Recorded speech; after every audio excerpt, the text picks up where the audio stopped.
वसुदेवसुतं देवं कंसचाणूरमर्दनं देवकी परमानंदम कृष्णं वंदे जगद्गुरुम्। आप सभी महानुभावों, धर्मावलंबियों, मित्रों, विद्वानों, सुधी श्रोताओं का मैं डॉक्टर शैलेंद्र कुमार धर्म मीमांसा चैनल पर आपका स्वागत करता हूं, अभिनंदन करता हूं। हमारे चैनल पर अभी आप देख रहे हैं कि अन्य विषयों पर निरंतर वार्ताएं चल रही हैं और हर प्रकार की वार्ता चल रही है, क्योंकि धर्म और अधर्म ये जो दो मार्ग हैं, इनसे संबंधित जितने विषय होते हैं हम उनको उठाते हैं और आपका सहयोग भी हमें सतत प्राप्त हो रहा है, आपका स्नेह मिल रहा है, हमारे सब्सक्राइबर्स बढ़ रहे हैं दिन प्रतिदिन, बड़ी प्रसन्नता की बात है और आप सभी का मैं हृदय से इसके लिए आभारी हूँ। और मैं चाहता हूँ कि आप हमारी हर वार्ता को सुनें, उसको लाइक करें और चैनल को सब्सक्राइब करें। अन्य भी आपके जो मित्रगण हैं और लोग हैं उनसे भी कहें कि इसको सब्सक्राइब करें। आज का विषय बहुत ही भिन्न प्रकार का है और मैं मानता हूँ कि बड़ा रोचक है, बहुत महत्वपूर्ण है, क्योंकि इसका संबंध शेक्सपियर से है। मुझे बहुत बरस हो गए, मैं समझ ही नहीं पाता था कि शेक्सपियर कोई महान लेखक है, नाटककार है, कवि है या कहिए साहित्यकार है। क्योंकि मेरी अंग्रेजी साहित्य में कोई विशेष रुचि नहीं रही और मैं सदैव यह मानता रहा कि साहित्य तो कोई भी बुरा नहीं है, आप फ्रेंच पढ़ सकते हैं, जापानी साहित्य पढ़ सकते हैं, लेकिन अपना साहित्य सर्वप्रथम अवश्य पढ़ना चाहिए। बिना अपना साहित्य पढ़े हम यदि अंग्रेजी साहित्य को पढ़ते हैं या फ्रेंच को पढ़ते हैं या और भी कोई जर्मन साहित्य हो या अन्य किसी भाषा का साहित्य, तो हम उसके साथ न्याय नहीं कर सकते। हम तो समझ ही नहीं सकते कि उसका साहित्य कैसा है हमारी तुलना, क्योंकि हम स्वयं अपनी जड़ों से कटकर, अपने साहित्य से दूर रहकर दूसरे साहित्य की स्तुति या निंदा, दोनों में से कुछ भी करने की स्थिति में हम नहीं होते। ये मैं मानता रहा आरंभ से। ईश्वर की ऐसी कृपा रही मुझ पर कि मुझे हिंदी साहित्य पढ़ने का अवसर मिला और ऐसे ही दैव संयोगात रूसी साहित्य से मेरा परिचय हुआ। भारत में अन्य भाषाओं के साहित्य से भी थोड़ा बहुत परिचय मेरा होता रहा। कालांतर में इस बात की मेरे मन में बड़ी इच्छा होती थी कि संस्कृत में जो साहित्य लिखा गया है उसका अध्ययन किया जाए। तो उसी क्रम में मैंने महाकवि कालिदास को सांगोपांग पढ़ा, उनकी सभी रचनाओं को अक्षरशः पढ़ा ही नहीं, उस पर मनन चिंतन किया और उसको आत्मसात करने की, समझने की चेष्टा की यथासाध्य, जितनी मेरी बुद्धि है, जितनी मेरी समझ है उस हिसाब से। इस बीच में जीवन चलता रहा, अनेक ऐसे मोड़ आए जब हम न चाहते हुए भी अनायास शेक्सपियर का नाम सुनते थे। दिल्ली में शेक्सपियर के नाटकों को मंचित किया जाता था और लोग बड़े जोर शोर से देखने जाया करते थे। अभी हाल में मैंने एक उस पुस्तक पढ़ी विक्टोरिया के युग पर, तो उसकी जो लेखिका है वो अपनी पुस्तक में कई ऐसे लोग आए हैं जो कि सेना के बड़े अधिकारी हैं या कुछ और हैं, बड़े बड़े पदों पर हैं। तो कई ऐसे अवसर आए हैं जिनके विषय में लेखिका लिखती हैं कि इन लोगों के पास शेक्सपियर की पुस्तक हुआ करती थी।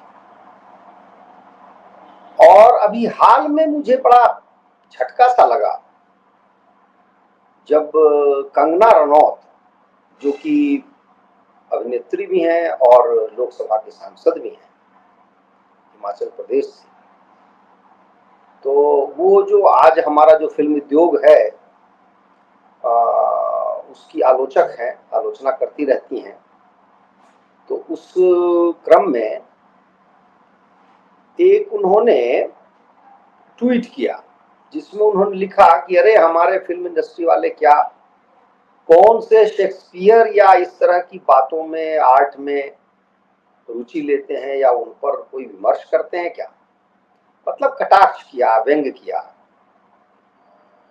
तो मुझे ये बड़ी आसानी से समझ में आ गया कि यदि ये लोग शेक्सपियर पे विमर्श करते तो विमर्श बड़े ऊंची श्रेणी का होता। ऐसा अभिप्राय कंगना रनौत का था। तो इससे कंगना रनौत का नहीं, लेकिन सामान्यतया सबका आप कह सकते हैं, उनकी एक मनोवृत्ति, एक धारणा का पता चलता है कि शेक्सपियर का अर्थ है कि एक बहुत ही महान लेखक, जिसके विषय में यदि आपको ज्ञान नहीं हो तो समाज आपको मानेगा कि आप तो मतलब आप में कुछ कमी है।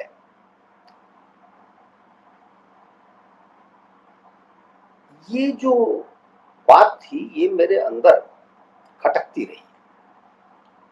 तो मैंने शेक्सपियर को तब पढ़ा जब मैं भारतीय साहित्य से परिचित हुआ, भिज्ञ हुआ,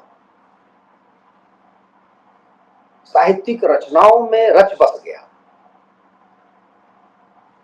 उनका आनंद लिया और जीवन के लंबे समय तक मैं उसी आनंद में डूबता उतरता रहा। तब जाकर मैंने शेक्सपियर को समझने का प्रयत्न किया। तो सबसे पहले जो रचना जिसको मैंने शेक्सपियर की रचना को अपने हाथ में लिया वह है merchant of Venice. Merchant of Venice अर्थात वेनिस का सौदागर, उसको पढ़ने के बाद मुझे शेक्सपियर के प्रति जो प्रचलित धारणा है मैं उसके विरुद्ध चला गया। भारतीय मापदंड से यदि मैं देखूं तो शेक्सपियर को मैं महान तो छोड़िए, सहृदय लेखक भी नहीं मानता। सहृदय इस शब्द पर ध्यान देना। लेखक कोई भी हो सकता है, जो लिख सकता है वो लेखक है और जो रचना कर सकता है वो रचनाकार है, जो साहित्य रच सकता है वो साहित्यकार है। लेकिन वो सहृदय है कि नहीं। लेखक या कवि,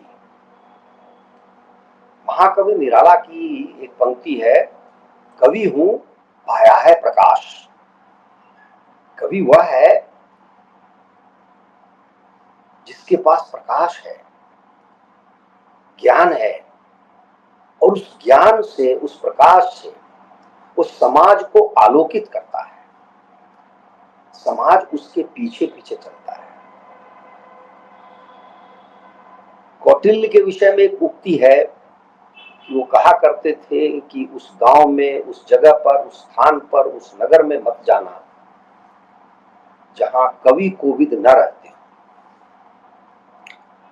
कोविद का अर्थ ज्ञानी है, कवि भी ज्ञानी है। तात्पर्य यह है कि जहां समाज में कवि न हो, कोविद न हो, ज्ञानी न हो, उस समाज को प्रकाश कौन दिखाएगा, मार्ग कौन दिखाएगा। और वो फिर पूरा का पूरा समाज मूढ़ होगा, व्यर्थ होगा, बेकार होगा। तो कवि हूं पाया है प्रकाश। क्या शेक्सपियर को पढ़ के हमें कोई प्रकाश मिलता है? हमारे ज्ञान में अभिवृद्धि होती है? क्या हम और अच्छे मनुष्य हो जाते हैं जैसे हम हैं? उससे श्रेष्ठ मनुष्य होते हैं क्या? क्या हमारे अंदर प्रेम, अनुराग, स्नेह, ये जो आदि भाव है वो बढ़ते हैं क्या? या हम दुष्ट, दैत्य, राक्षस, छली, कपटी बनते हैं? क्या बनते हैं? शेक्सपियर की रचनाओं को पढ़कर। मर्चेंट ऑफ वेनिस पर मैं किसी और दिन विस्तार से वर्णन करूंगा, लेकिन उसका संक्षेप में मैं वर्णन कर देता हूं कि एक जो शाइलॉक है उसमें उसको खलनायक बनाया गया है और वह यहूदी है। आप सबको पता है कि कितने सारे यहूदियों को, अब ये शेक्सपियर तो 17वीं शताब्दी में और 16वीं शताब्दी के अंत में लिख रहा था, उसके पूर्व भी यहूदियों के प्रति ईसाइयों का कितना बुरा दुर्व्यवहार रहा है। और बाद में तो आप ये सारी कथा संसार जानता है कि लाखों यहूदियों की हत्या की गई, उनका संहार किया गया। हॉलोकॉस्ट जैसे शब्द उन्हीं के लिए प्रचलित हुए हैं। रूस से लेकर के और यूरोप के जो अन्य देश हैं उन सब में उनको मारा गया। और यही कारण है कि उनको भागकर इजराइल नामक एक देश बनाना पड़ा अपने लिए, और वो यहाँ रह रहे हैं। शेक्सपियर भी इसके लिए कम दोषी नहीं है। एक शाइलॉक का पात्र उस व्यक्ति ने गढ़ा, उसको आप समझिए बेईमान, छली, कपटी, सूदखोर बताया, और अंत में कुछ ऐसा मुकदमा होता है और ऐसी बात होती है कि शाइलॉक ही फंस जाता है, और जो अंतोनियोनेत है जिसने शाइलॉक का पैसा लिया वो उसके ऊपर चढ़ जाता है। वकीलों की बहस होती है मुकदमे में, कोर्ट में। तो जब शाइलॉक की जान पर बन आती है तो शाइलॉक क्षमा मांगता है, तो अंतोनियोनेत उसको कहता है कि तुम्हारे पास एक ही विकल्प है कि तुम ईसाई बन जाओ, तो मैं तुमको क्षमा कर दूंगा। आप देखिए इस लेखक को, यह लेखक यहाँ पर ईसाई मशीनरी की तरह कार्य कर रहा है। उस यहूदी को ईसाई बनाने के लिए, बलात् ईसाई बनाने के लिए सारे यत्न कर रहा है।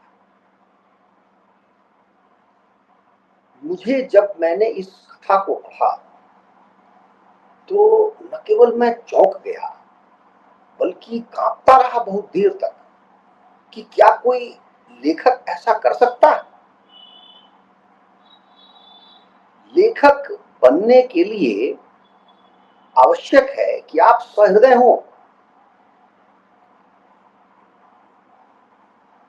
और कथा से कोई कुछ सीखे, कथा में मृदु भावनाएं हों। लेकिन ऐसा कुछ मुझे उसमें नहीं दिखा।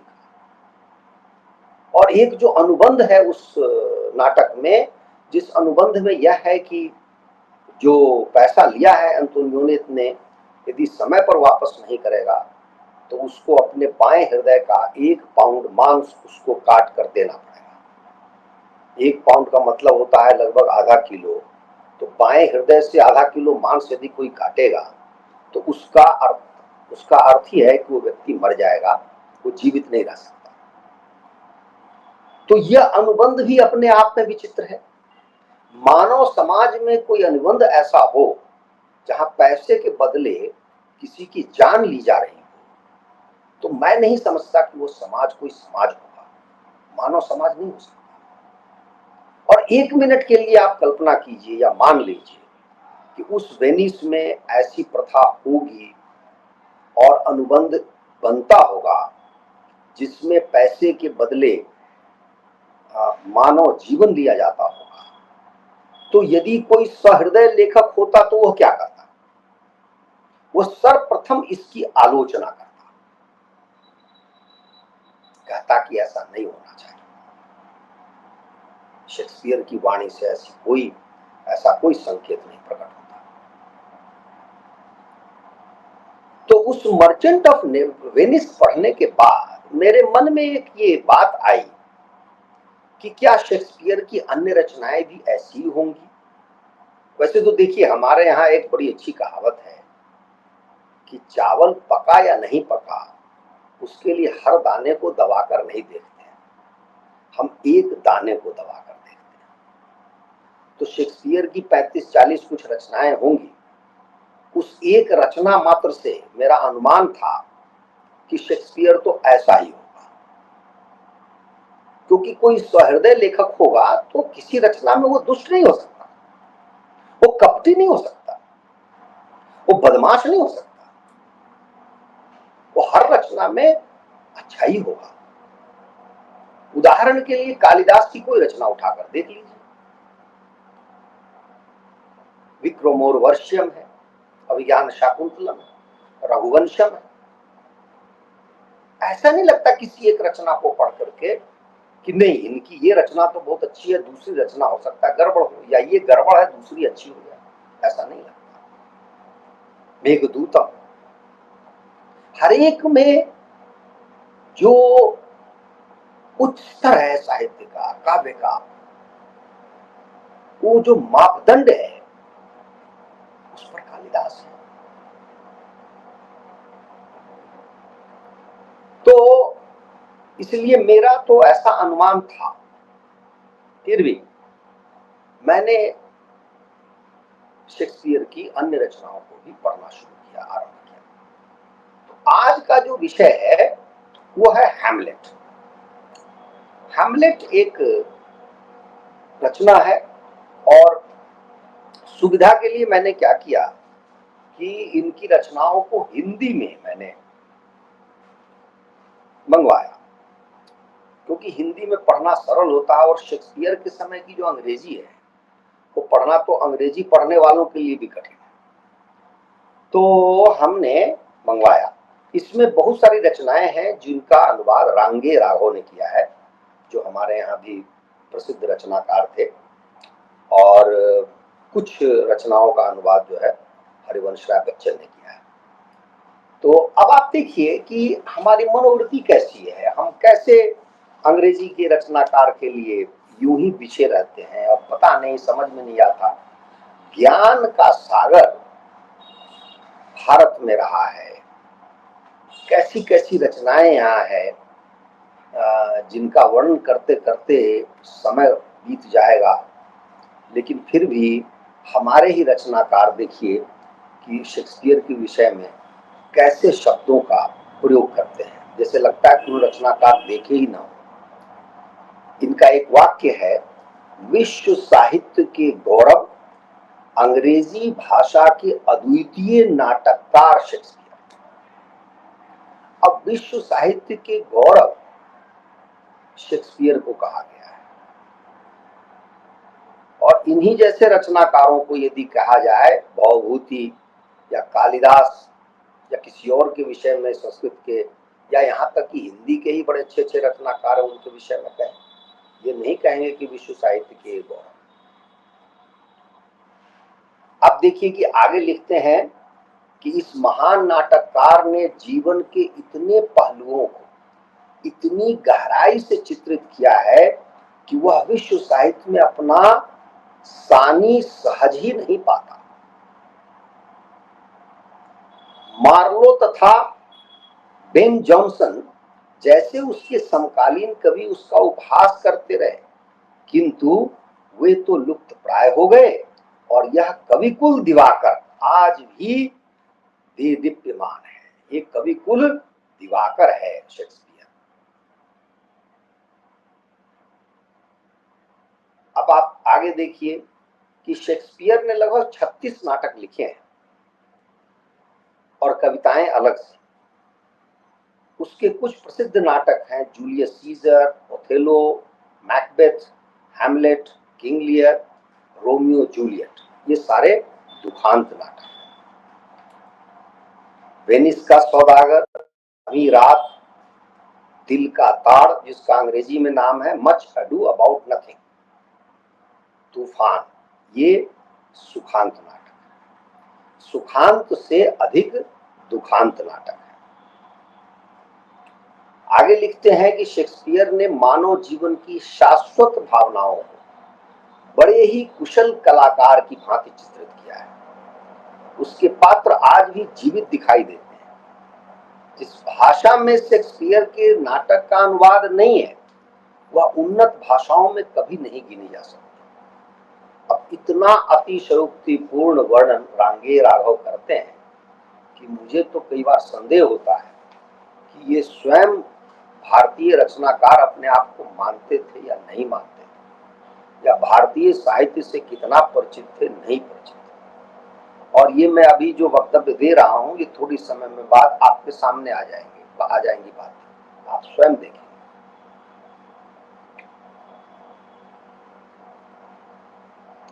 फिर भी आपको दो अंग्रेजी साहित्यकार के नाम मैंने बताए हैं जिन्होंने शेक्सपियर का उपहास किया है।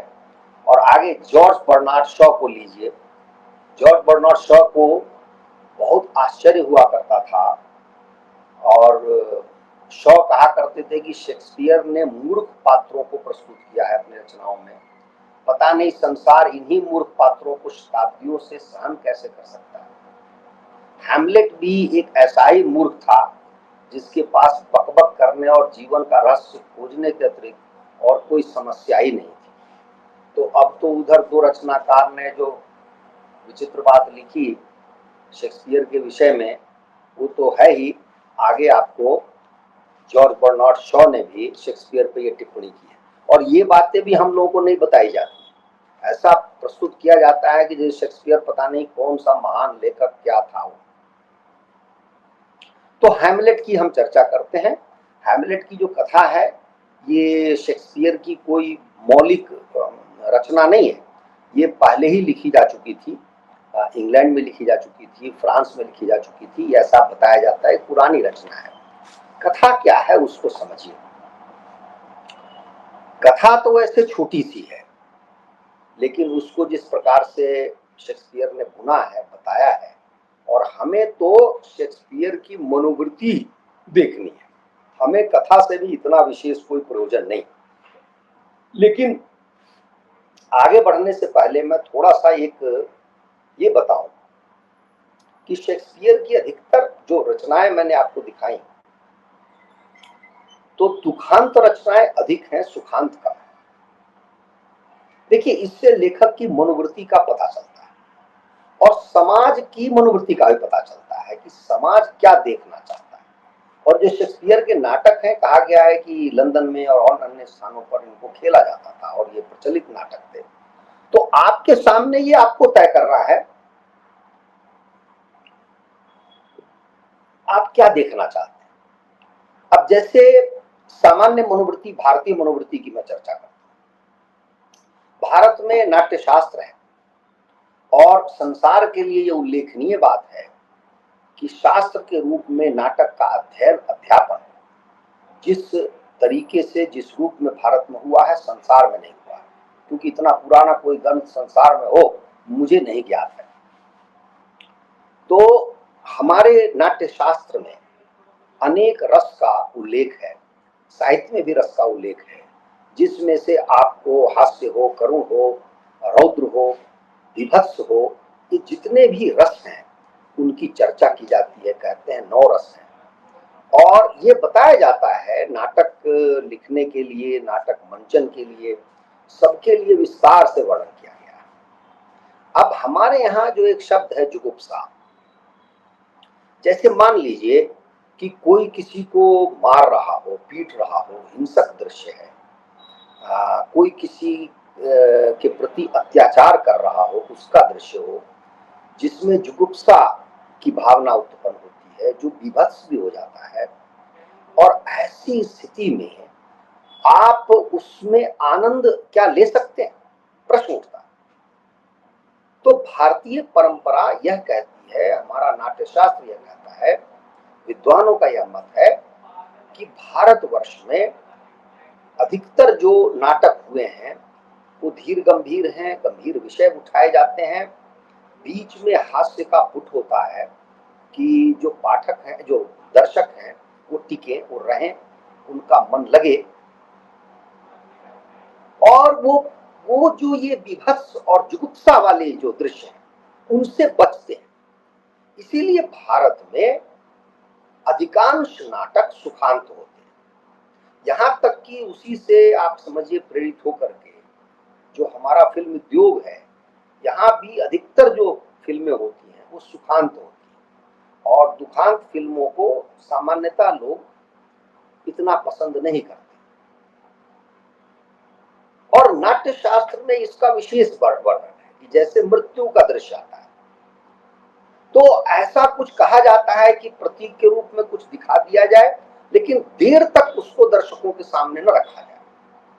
अत्याचार या हिंसा को प्रतीकात्मक रूप से दिखाया जाए, उसका विशद वर्णन न किया जाए, और फिर आगे कथा बढ़ती है और अंततः वो सुखांत हो जाती है। ये भारत की परंपरा है। भारत के सामान्यतया अधिकतर नाटक इसी सिद्धांत को मानते हुए लिखे गए हैं, और ऐसा हमारे यहाँ चलन रहा है।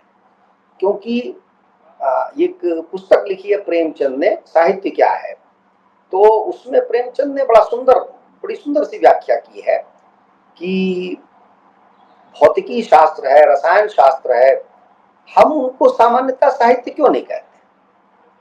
साहित्य से अभिप्राय ये नाटक, ये आपको कविता, कहानी, उपन्यास, ये ही क्यों लिए जाते हैं। ये मूल प्रश्न है, क्या गणित विषय साहित्य हो सकता है।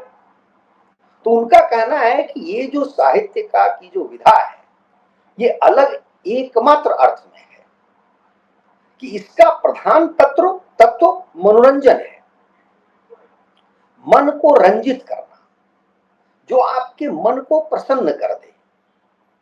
आवश्यक नहीं है कि हर व्यक्ति गणित को पढ़ करके प्रसन्नता प्राप्त करे या मेडिकल किताब पढ़ के प्रसन्नता प्राप्त करे। हो सकता है कुछ को प्रसन्नता मिलती हो, लेकिन सबको मिले ये आवश्यक नहीं। लेकिन साहित्य वह है जिसको जो पढ़े उसको आनंद आए। इसलिए प्रेमचंद का जो ये वाक्य है कि साहित्य मनोरंजन प्रधान होता है।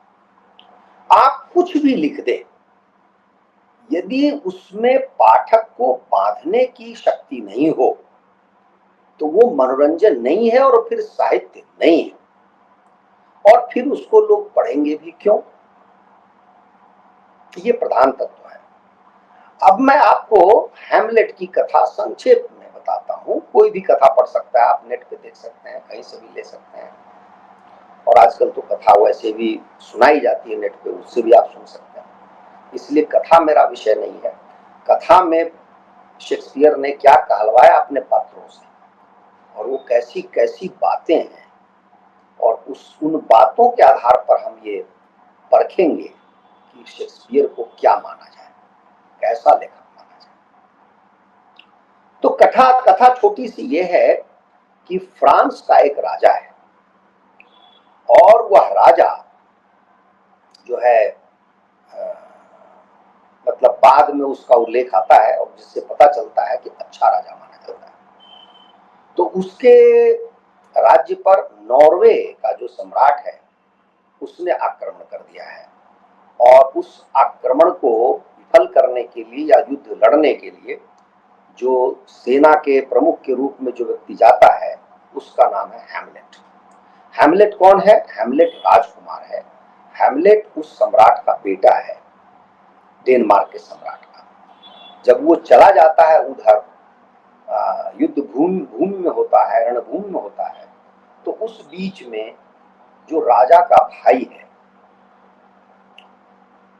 अपना सहोदर भाई, उसने उसके कान में विष डालकर उसकी हत्या कर देता है, और इस हत्या की जानकारी रानी को नहीं होती है, अर्थात उसकी भाभी को नहीं होती है। अपनी भाभी को ऐसा बताता है कि वो ऐसे ही मृत्यु हो गई है, और उस भाभी को अपने प्रेम जाल में फंसा करके उससे विवाह कर लेता है, उसको फिर रानी बना देता है। और ये स्वयं राजा बन जाता है या सम्राट बन जाता है, वो भी कह लेंगे। अब जो मूल राजा था अर्थात हैमलेट का पिता, वो मर चुका है, उसको दफनाया जा चुका है। इस बीच में युद्ध समाप्त करके, युद्ध पर विजय प्राप्त करके हैमलेट अपने देश, अपने अपने अपनी राजधानी में वापस आता है। दृश्य यहीं से आरंभ होता है नाटक का, कि कहा जाता है कि भाई हैमलेट को क्या मिलेगा, नाम होगा उसका, ये होगा वो होगा। लेकिन हैमलेट का जो स्वभाव है वो थोड़े समय के लिए विचित्र होता है, क्योंकि उस पर गहरा आघात पहुंचता है कि उसका बाप मर गया है, और उसको थोड़ी सी शंका होती है कि उसका बाप जो मरा है वो स्वाभाविक बात नहीं है। उसके मन में शंका का बीज अंकुरित होने लगता है, लेकिन वो पक्के तौर पे नहीं जानता कि क्या हुआ है। अब इस बीच में देखिए नाटक का एक ऐसा मोड़ आता है जिसमें आता है कि जो इसके कुछ दरबान हैं वो रात को देखते हैं कि एक प्रेत आया है, और प्रेत की जो वेशभूषा है वैसी ही है जैसे उस राजा की है जिसकी हत्या की गई है। तो वो प्रेत आता है, कुछ कुछ बोलता है इन लोगों से, दरबानों से, और फिर वो थोड़े समय के बाद विलुप्त हो जाता है। यह बात जो है दरबानों ने हैमलेट को बताई, और हैमलेट जो है वो स्वयं उस स्थान पर पहुंचता है रात को ये देखने के लिए कि क्या होता है सचमुच में।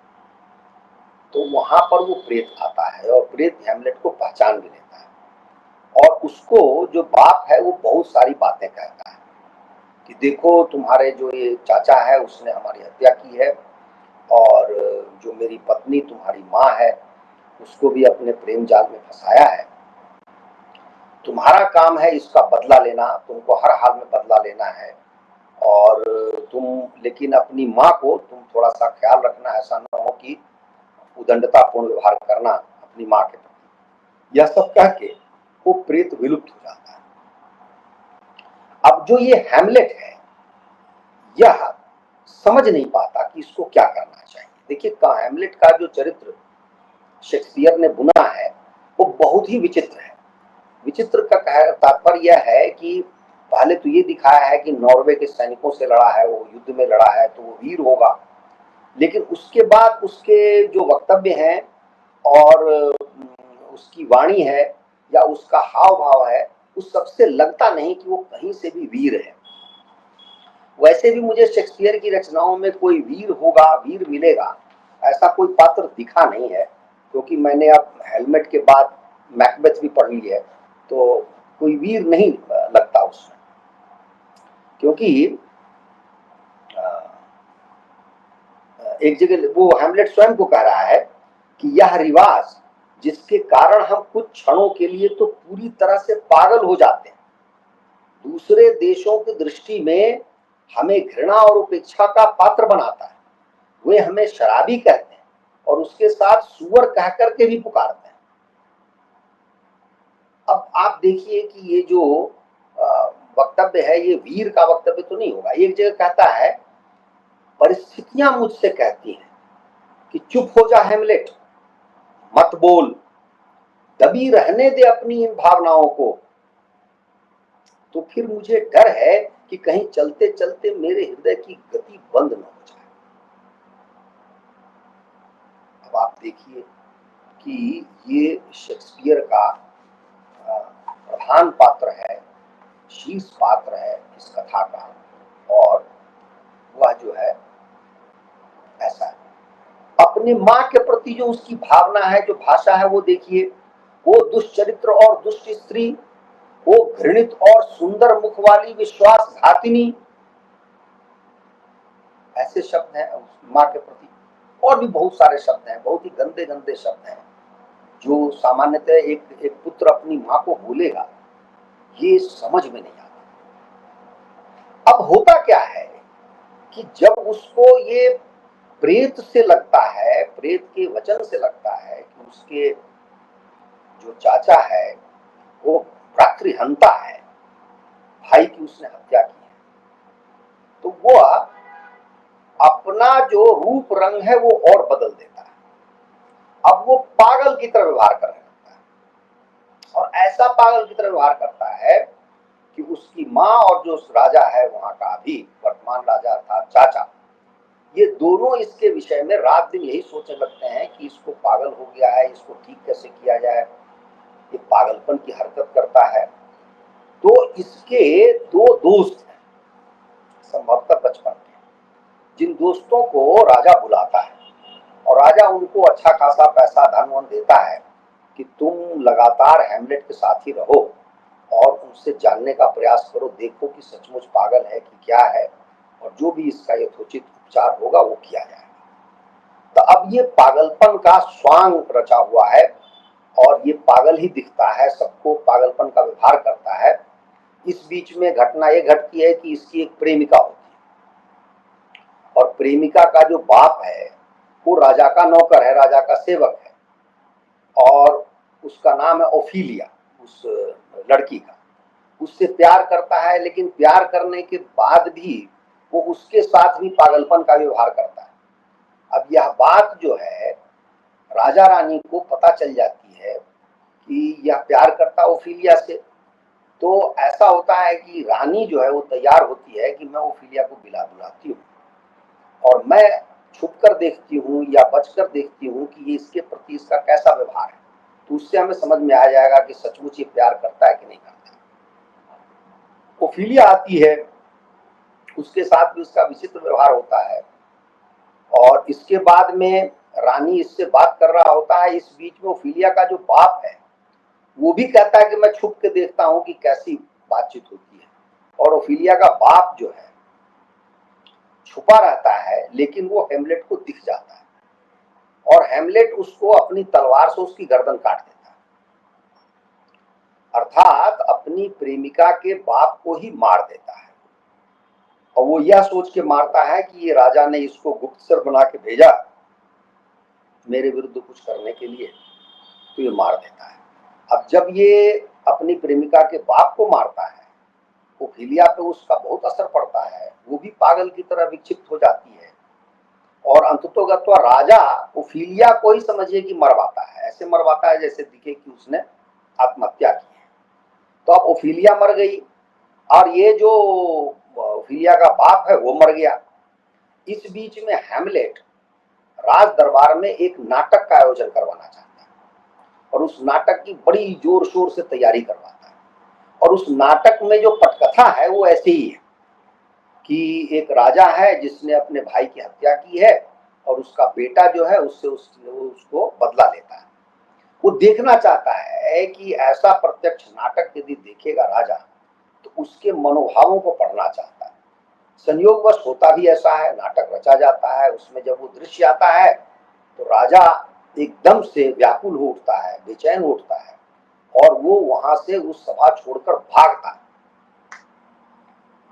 तो पहली तो है कि जो उसकी खुद की जो स्वयं की शंका थी कि बाप को इसने मारा है, दूसरा प्रेत ने बताया, तीसरा इस नाटक की घटना से जब उसकी पुनर्पुष्टि हो जाती है, अब हेमलेट तैयार हो गया है कि हमें बाप को मारना है।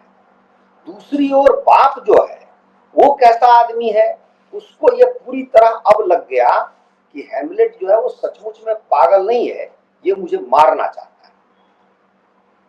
अब उसने उपक्रम ऐसा करना शुरू कर दिया कि हेमलेट से कैसे बचे, क्योंकि देखा जब ये आदमी ओफीलिया के बाप को मार सकता है 1 मिनट में, तो कुछ भी कर सकता है। ये तरह तरह के उपक्रम करके कहता है कि देश से इसको बाहर भेजो, किसी नाव पे बिठा करके इंग्लैंड भेज दो, पता नहीं कहाँ भेज दो।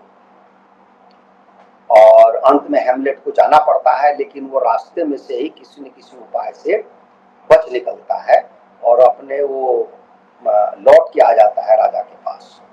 अब जब राजा के पास आया है तो राजा अब वो पूरी तरह से आश्वस्त हो गया है, बिल्कुल पक्का हो गया है कि अब तो हेमलेट मुझे मार कर ही छोड़ेगा।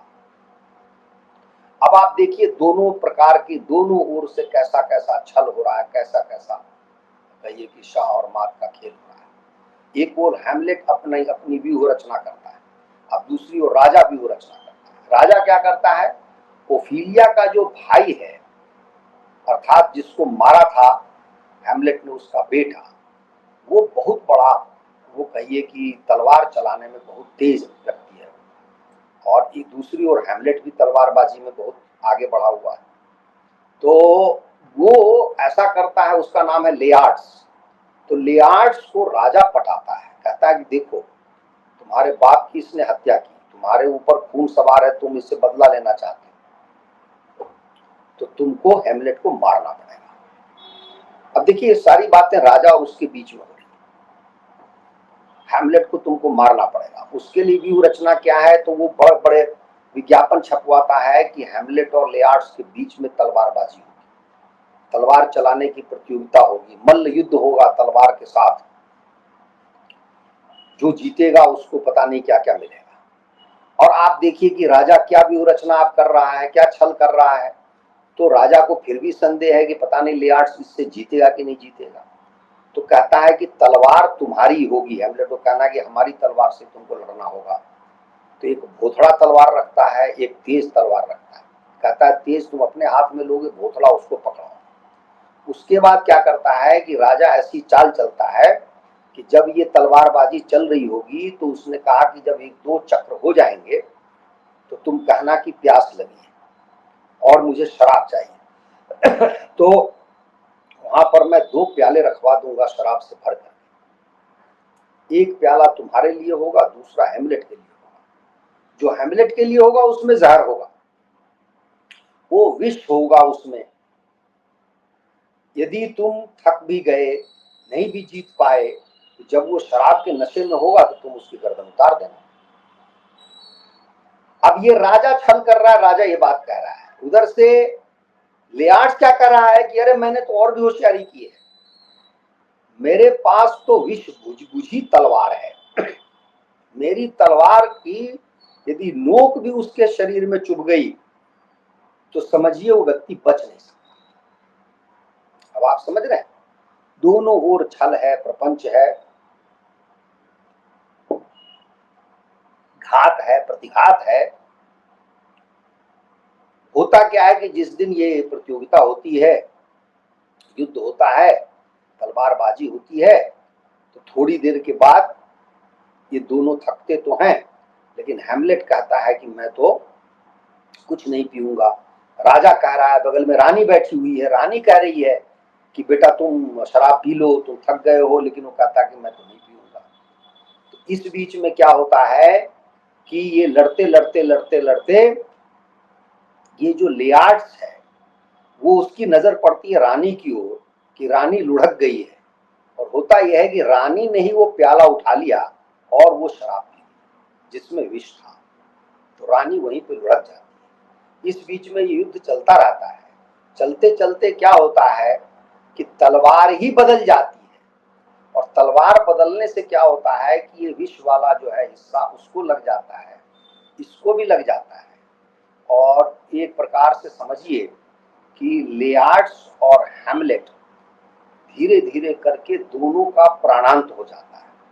इधर जो है ये रानी भी मर गई है और उधर राजा भी जाके मर खप गया है। तो ये बड़ा ही दुखांत, बड़ी ही अजीबोगरीब कथा है। तो इससे हमें, इस कथा से अधिक लेना देना नहीं है। लेना देना इस बात से है कि आप देखिए कि एक भाई दूसरे भाई की हत्या करता है। हमारे भारतीय शास्त्रों में, विशेषकर हिंदू धर्म में, और जितने हिंदू शासक हुए उनमें आपको शायद ही कभी इस तरह का उदाहरण मिलेगा। जैसे औरंगजेब ने अपने भाइयों को मारा, या और भी मुसलमान बहुत सारे ऐसे नवाब राजा थे जिन्होंने मारे हैं। बाप की क्या दुर्गति की वो आपने देखा। शाहजहां जीवित था, 10 साल तक उसको कैद में रखा। ये सारी बातें हमारे यहाँ राजा के गुण नहीं है। राजा ऐसे नहीं मारता किसी को, या कोई व्यक्ति किसी राजा को मार करके राजा नहीं बनता। आप देखिए कि चाणक्य ने जब चंद्रगुप्त की भी स्थापना की तो घोर युद्ध हुआ। ऐसा नहीं था किसी दरबार में छल कपट करके किसी को मार दिया। उसने सेना खड़ी की, अपनी सेना बनाई। तो पहली बात तो ये बात नहीं उतरती गले के नीचे। दूसरा, ये हैमलेट का जो पूरा का पूरा चरित्र है, यदि वो राजकुमार है, यदि वो सेनापति रह चुका है, यदि उसमें साहस है, तो उसको पागल बनना, अपनी प्रेमिका के बाप को मारना और बाद में प्रेमिका का मर जाना, और वो जो लियार्ड्स था वह भी एक हिसाब से यदि उसका विवाह होता तो उसका साला था, होने वाला साला, जो भी उसके साथ मर जाता है। एक कैसा विचित्र संबंध है मनुष्यों का। पूरी कथा में एक भी अच्छा व्यक्ति आपको नहीं मिलेगा, कुछ समझाने वाला अच्छा। एक जो राजा मर गया, जो प्रेत बन रहा है, उसके विषय में कहा गया है कि अच्छा राजा था, लेकिन उसका कोई वर्णन नहीं है पूरी कथा में। लेकिन वो राजा भी कैसा है जब प्रेत बनकर अपने बेटे को बताता है। अपने बेटे को ही क्यों बता रहे हो, सबको बता दो, प्रेत ही हो। और बेटा ऐसा कायर जो अपनी मां से ही बहस करता है और मां को कुल कलंकिनी क्या क्या नहीं कहता है, मतलब ऐसे ऐसे वाक्य कहता है मां को जो हम और आप भारत में तो कोई सोच नहीं सकता कि ऐसी भाषा बोलेगा। भले ही उसकी मां ने उसने विवाह कर लिया हो, कुछ कर लिया हो। नरक के क्रूर देवता, देवताओं के क्रूर देवता कह रहा है, यदि तू ऐसी अधेड़ स्त्रियों के रक्त में पाप और वासना को एक आवेग के साथ बहता देख सकता है, तो फिर यौवन की वासना से मतवाले हुए स्त्री और पुरुष यदि पवित्रता और सच्चरित्रता के सारे बंधन तोड़कर अपने जीवन को नीचता और पाप के मार्ग पर ले जाते हैं, तो उनका क्या दोष है। वो ईश्वर, गॉड कहना चाहिए, ईश्वर तो इरांगी राघव ने कह दिया, वो गॉड जब वृद्धावस्था की ओर अग्रसर होने वाली स्त्रियां भी अपनी वासना की तृप्ति चाहती है और किसी प्रकार अपने मन की कुत्सित इच्छाओं को अपने वश में नहीं कर सकती, तो फिर यदि यौवन का आवेश और भी खुलकर इस वासना की तृप्ति के लिए नीचे मार्ग पर अग्रसर हो जाता है, तो इसमें क्या दोष है, कहाँ है लज्जा इसमें। ये जो है अच्छा, इसी तरह की विभत्स भाषा का प्रयोग किया है कि जो व्यक्ति मर जाता है तो वो जो कॉफिन में डाला जाता, दफनाया जाता है, तो उसको प्रतीक के रूप में इसने कहा हेमलेट में, कीड़े ही तो खाते हैं तुम्हारे शरीर को। तो क्या कहता है हेमलेट, जहां तक खाने का संबंध है, कीड़ा ही तो इस मृत्यु लोक का सच्चा स्वामी है। अब देखिए कैसा भाव है, कीड़ा, कीड़ा ही तो इस मृत्यु लोक का सच्चा स्वामी है। हम अन्य पशुओं को खिला पिलाकर मोटा ताजा करते हैं और फिर उन्हें खाकर अपने को मोटा ताजा बनाते हैं, लेकिन किसके लिए, अंत में इन्हीं कीड़ों को मोटा ताजा बनाने के लिए। इसलिए सम्राट हो या भिखारी, सभी कीड़ों के एक से भोजन है। बस यही तो सबका अंत है। कैसे सम्राट भी भिखारियों के रास्ते चलकर इन कीड़ों के पास पहुंचता है। तो ये तो अच्छा है दफनाने वालों के लिए कि जो दफनाए जाते हैं उनका यही अंत होता है। इसीलिए एक उर्दू लेखिका थी मुंबई में, ये संभवतः कुरतुल हैदर, तो वो कहती थी कि भाई मुझे तो अपने शरीर को कीड़ों से नहीं नुचवाना है। तो उन्होंने अपना लिख के दिया था कि मेरी मृत्यु के बाद मेरे शव को जलाया जाए, दफनाया ना जाए। तो बड़ा हंगामा हुआ था मुंबई में, लेकिन उनको दफनाया गया था। तो ये जो है ये कथा है, और इसमें हम शेक्सपियर को क्यों महान लेखक माने। मेरा मानना है कि शेक्सपियर एक बहुत ही साधारण प्रकार का किस्म का लेखक था, जो वहाँ का चांडाल दैत्य लूटपाट भुखमरी से पीड़ित समाज था, जहाँ पर अच्छे मानवीय गुणों का अभाव था, उसका वो चित्रण कर रहा था। लेकिन उसमें अलग से कोई विशेष लेखकीय गुण नहीं था। लेखक का व्यवहार बहुत ही दायित्वपूर्ण होता है। लेखक क्या लिखेगा, जैसे ये पूरी कथा आपने सुन ली, इससे किससे कौन प्रेरित होगा, कौन इससे अच्छा मानव बनेगा। दूसरा क्या है कि इस कथा को पढ़ने से ही अनुमान होता है कि ये पूरी हैमलेट नाटक में, पूरे नाटक में कहीं भी किसी मंत्री नामक शब्द नहीं। इससे यह भी पता चलता है कि ये जो राजा थे ये पता नहीं कौन से राजा थे। हमारे यहाँ जो सरपंच होगा, मुखिया होगा, गांव में छोटा सा, समझिए उस तरह की कोई हैसियत वाला व्यक्ति था। और जैसे राजा सीधे तौर पे लियार्ड से कहता है इसको मारने के लिए, सारी व्यूह रचना में राजा है, वो यदि राजा होगा और उसको भी सम्राट कहा जाएगा तो ऐसी छोटे छोटे काम में लगेगा वो। यदि उसको मरवाना भी होगा तो उसके पास बहुत सारे सूत्र होंगे, बहुत सारे ऐसे साधन होंगे। तो अंत में मेरा इतना ही कहना है कि आप सब लोग भी शेक्सपियर की रचनाओं को पढ़ के अपने मनोभाव से, भारतीय परंपरा से, हमारे धर्म, हमारे शास्त्र के अनुसार आप जांच परख कर देखें, तौल कर देखें कि शेक्सपियर किस कोटि का लेखक है। मेरी दृष्टि में अति साधारण लेखक है वो। उसको क्यों महत्व दिया जाता है ये मेरे दिमाग से बाहर की बात है। हाँ, इतना मैं सोचता हूं, जो वैसे समाज में पले बढ़े हैं, जो भारतीय शास्त्र साहित्य से परिचित नहीं है, उनके लिए ये कोई अजूबा, बहुत ही बड़ा लेखक है। लेकिन किसी भारतीय के लिए तो वह बड़ा क्या, छोटा भी लेखक होने योग्य नहीं है। इसलिए इस दृष्टि से आप शेक्सपियर को देखें, उसको परखें, समझें, जानें। मेरे जीवन का उद्देश्य है कि मैं शेक्सपियर को या ऐसे ही बाहर के जो रचनाकार हैं जिनको पढ़ाया गया, चढ़ाया गया, उनको अपने मापदंड पर परखूं, अपनी कसौटी पर जांचूं कि वो कैसा लेखक है या कैसे रचनाकार है। तो इसी बिंदु पर मैं अपनी वाणी को विराम देता हूँ, आपसे विदा लेता हूँ। अगला विषय हमारा होगा मैकबेथ, जिसमें हम देखेंगे कि शेक्सपियर क्या करता है और उसकी ये रचना कैसी है। आप सब लोगों ने ध्यानपूर्वक हमारी बातों को सुना, इसके लिए हम आपके प्रति आभारी हैं।